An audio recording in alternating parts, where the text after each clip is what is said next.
Hi friends, எல்லாருக்கும் வணக்கம். ஜனவரி மாதம் நடப்பு நிகழ்வு தான் பார்க்குறோம். ஸோ அந்த வருஷத்தில் ஜனவரி 23, 24, 25ஆம் தேதிகளை நடப்பு நிகழ்வு பார்ப்போம். ஃபஸ்ட்டு பாருங்கள், கிழக்கிந்திய சரக்கு பெட்டக பரிமாற்ற முனையமாக எந்த துறைமுகம் திகழும்? சரிங்களா? ஸோ எந்த துறைமுகமாக? தூத்துக்குடி வஉசி துறைமுகம். சரிங்களா? ஸோ அந்த துறைமுகம் தான் சரக்கு பெட்ட பரிமாற்ற முனையமாக செயல்படுகிறது. சரிங்களா? அடுத்தது, விண்வெளியில் விண்கலங்களை ஒருங்கிணைக்கும் டாக்கிங் தொழில்நுட்பத்தை வெற்றிகரமாக நிகழ்த்திய 4வது நாடு எதுனா? இந்தியா. சரிங்களா?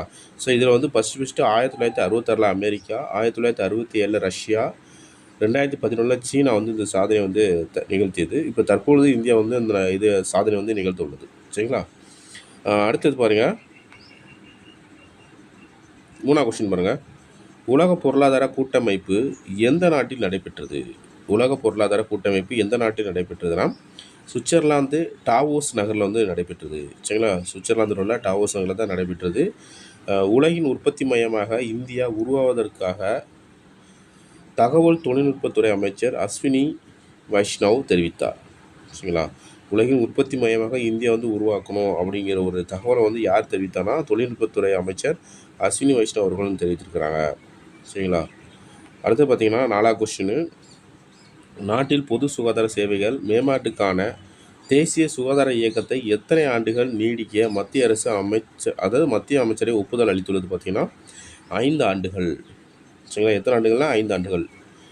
அடுத்தது, 2013 தேசிய சுகாதார இயக்கம் தொடங்கப்பட்டது. சரிங்களா? இந்த தேசிய சுகாதார இயக்கம் எப்படின்னா 2013 தொடங்கியிருக்கிறாங்க. 2013 வந்து இந்த இயக்கம் தொடங்கியிருக்காங்க. தற்போது முடிவு டயத்தில் வந்து 5 ஆண்டுகள் எக்ஸ்டெண்ட் பண்ணியிருக்கிறாங்க. சரிங்களா? 2023 ஜனவரியில் தொடங்கப்பட்ட யூவின் இணையதளம் மூலம் பச்சிளங்குழந்தை கர்ப்பிணிகள் சரியான நேரத்தில் தடுப்பூசிகள் செலுத்தப்படுகிறது. சரிங்களா? எந்த இணையதளம் மூலம்னா யூவின் இணையதளம் மூலம். சரிங்களா? அடுத்து பார்த்தீங்கன்னா 5ஆவது கொஸ்டின் பாருங்கள். கடந்த 2021 அருணாச்சல பிரதேசத்தில் 101 வீடுகளை கொண்ட ஒரு புதிய கிராமத்தை உருவாக்கிய நாடு எதுனா? சீனா. சரிங்களா? எத்தனை? 101 வீடுகளை அருணாச்சல பிரதேசத்தில் உருவாக்கிய நாடு எதுனா? சீனா. சீனா எந்த நதியில் 11 லட்சம் கோடி செலவில் உலகின் மிகப்பெரிய அணையை கட்ட உள்ளதுன்னா மப்ஜா சாங்போ. சரிங்களா? மப்ஜா சாங்போ. ஸோ அதில் தான் ஒரு 11 லட்சம் கோடி உலகின் மிகப்பெரிய அணையை வந்து சீனா வந்து கட்ட உள்ளது. உலகின் மிக நீளமான நதிகளில் பிரம்மபுத்திராவின் இடம் எதுனா? 15ஆம் இடம். உலகின் நீளமான நதிகளில் பிரம்மபுத்திரா இடம் வந்து 15ஆம் இடத்துல இருக்கிறாங்க. அதே மாதிரி அதிக தண்ணீர் பாயும் நதிகளில் பட்டியலில் பிரம்மபுத்திரா வந்து 9ஆம் இடத்துல இருக்கிறாங்க. சரிங்களா? ஸோ இதையும் நோட் பண்ணிக்கோங்க. அடுத்து பாருங்கள், சுபாஷ் சந்திர போஸ் பிறந்த தினம் ஜனவரி 23, 2021ஆம் ஆண்டு. அதாவது பிறந்த தினம் வந்து ஜனவரி 23. ஸோ அந்த பிறந்த தினத்தை வந்து 2021ஆம் ஆண்டு முதல் பராக்கிரம தினமாக கொண்டாடப்படுகிறது. சரிங்களா? என்ன தினம் கொண்டாடப்படுகிறதுனா பராக்கிரம தினமாக கொண்டாடப்படுகிறது.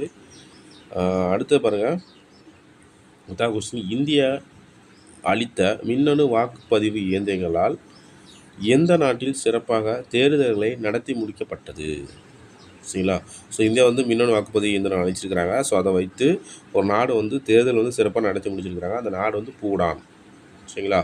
ஸோ பூடான் தலைமை தேர்தல் ஆணையர் யாருன்னா? டாஷோ சோனம். 2004 தொடங்கி 2024 நடைபெற்ற மக்களவைத் தேர்தல் வரை தொடர்ந்து 5 மக்களவைத் தேர்தல்களை இவிஎம் பயன்படுத்தப்பட்டு வருகிறது. சரிங்களா? இந்த மின்னணு வாக்குப்பதிவு இயந்திரம் வந்து இப்போ வரைக்கும் பயன்படுத்தப்பட்டு வருகிறது அப்படின்னு சொல்லியிருக்காங்க. 2004 தொடங்கி இப்போ 2024 வரை நடைபெற்று கொண்டு வந்திருக்கிறது. அடுத்தது, இந்திய வானிலை ஆய்வு மைய தலைமை இயக்குனர் மிருத்யுஞ்சய் மொஹபத்ராவுக்கு 2025ஆம் ஆண்டுக்கான தலைசிறந்த சேவைக்கான விருதை வழங்கிய நாடு எதுனா? அமெரிக்கா. சரிங்களா? தலைசிறந்த விருது யார் வாங்கியிருக்கானா? மிருத்யுஞ்சய் மொஹபத்ராவுக்கு வழங்கியிருக்கிறாங்க.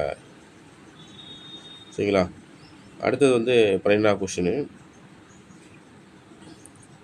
76வது குடியரசு தினம் முதல் முறையாக காட்சிப்படுத்திய போர் கண்காணிப்பு முறை எதுனா? சஞ்சய் மற்றும் பிரலவ் ஏவுகணை. சரிங்களா? 76வது குடியரசு தினத்தில் ஃபஸ்ட்டு இப்போ தான் அந்த ஒரு ஏவுகணை வந்து காட்சிப்படுத்தியிருக்கிறாங்க. ஸோ அது வந்து என்னென்னா சஞ்சய் மற்றும் பிரலவ் ஏவுகணை.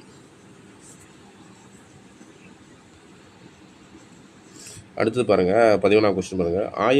5300 ஆண்டுகளுக்கு முன்பே உருக்கு இரும்பு தொழில்நுட்பம் அறிமுகமாகிவிட்டதாக ஆதாரங்களுடன் வெளியிட்ட மாநிலம் எதுனா தமிழ்நாடு தான் வெளியிட்டிருக்கிறாங்க. இதில் என்ன சொல்லியிருக்காங்க பார்த்தீங்கன்னா, இரும்பின் தொன்மை என்ற நூலினை முதல்வர் வெளியிட்டார். சரிங்களா, எந்த நூல்னா இரும்பின் தொன்மை. ஸோ அந்த நூலை தான் வெளியிட்டிருக்கிறாங்க.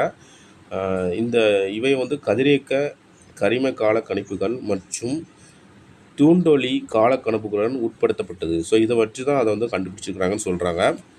1362 முதுமக்கள் தாளிகள், 996 பரல் உயர் பதுக்கைகள், 225 கல்வட்டங்கள், 634 ஈமக்காடுகள் போன்றே வந்து கண்டுபிடிக்கப்பட்டதாக சொல்லியிருக்கிறாங்க இது வரைக்கும். சரிங்களா, அதேமாதிரி பாருங்கள், கிருஷ்ணகிரி மாவட்டம் மயிலாடும்பாறையில் அகழாய்வு குழியில் இருந்து இரும்பு பொருட்கள் கிடைத்தன. சரிங்களா, எங்கேருந்து? கிருஷ்ணகிரி மாவட்டத்தில் உள்ள மயிலாடும்பாறையில் தான் இரும்பு பொருட்கள் வந்து கிடைச்சிருக்கு. ஸோ இது வந்து கிமு 2172, அதாவது கிமு 2172 தமிழ்நாட்டில் இரும்பு பொருட்கள் பயன்படுத்ததாக உறுதிப்படுத்தப்பட்டன. ஸோ அப்போமே கிமு 2172 இரும்பு பயன்படுத்தி வந்திருக்காங்க அப்படின்னு உறுதிப்படுத்தப்பட்டுள்ளதா இந்த இரும்பின் தொன்மை நூலில் வந்து குறிப்பிட்டிருக்கிறாங்க. அடுத்து வந்து 14 கொஸ்டின் பாருங்கள். இஸ்ரேல் நாட்டு புதிய இந்திய தூதராக ஜிதேந்தர் பால் சிங் நியமனம். சரி, இஸ்ரேல் நாட்டு புதிய தூதர் யாருன்னா ஜிதேந்தர் பால் சிங் நியமனம். சரிங்களா, அடுத்தது 15 கொஸ்டின் பாருங்கள். கூட்டுறவுத்துறைக்கான அமைச்சகம் உருவாக்கப்பட்டது எப்போனா 2021. கூட்டுறவுத்துறைக்கான அமைச்சகம் உருவாக்கப்பட்டது எப்போனா 2021. நல்லா ஞாபகம் வச்சுக்கோங்க. அடுத்து 16 கொஸ்டின். விண்வெளி மற்றும் பாதுகாப்பு கொள்கை 2024 வெளியிட்ட மாநிலம் எதுனா உத்தரப்பிரதேசம். சரிங்களா, விண்வெளி மற்றும் பாதுகாப்பு கொள்கையை வெளியிட்ட மாநிலம் எதுனா உத்தரப்பிரதேசம். ரொம்ப முக்கியம், நோட் பண்ணிக்கோங்க.